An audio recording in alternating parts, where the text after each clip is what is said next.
Welcome to TV triple one news. Bhadradri Sri Sitaramachandra కళ్యాణ సందర్భంగా ఈరోజు పసుపు కొమ్ములు దంచి కళ్యాణ పనులు లాంఛనంగా ప్రారంభించారు. వేద మంత్రోచ్చారణల మధ్య మంగళ వాద్యాల నడుమ ముత్తైదువులు రోకలతో పసుపు కొమ్ములను దంచి తలంబ్రాలు కలిపారు. ఈ సందర్భంగా ఆలయ ఈవో మాట్లాడుతూ వచ్చే నెల 6న జరిగే శ్రీ సీతారాముల వారి కళ్యాణానికి నేటి నుండి ఏర్పాట్లు మొదలయ్యాయని, దేశ నలుమూలల నుంచి వచ్చే భక్తులకు ఎటువంటి అసౌకర్యాలు కలగకుండా అన్ని ఏర్పాట్లు పూర్తి చేస్తామని తెలిపారు.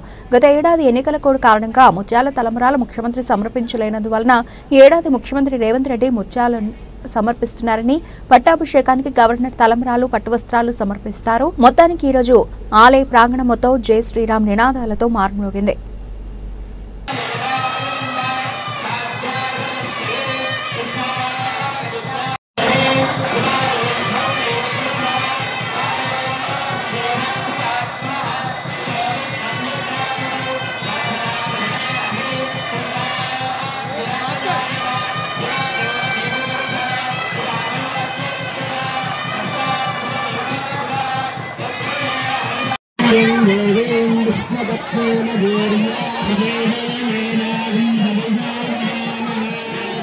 Saudara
dengan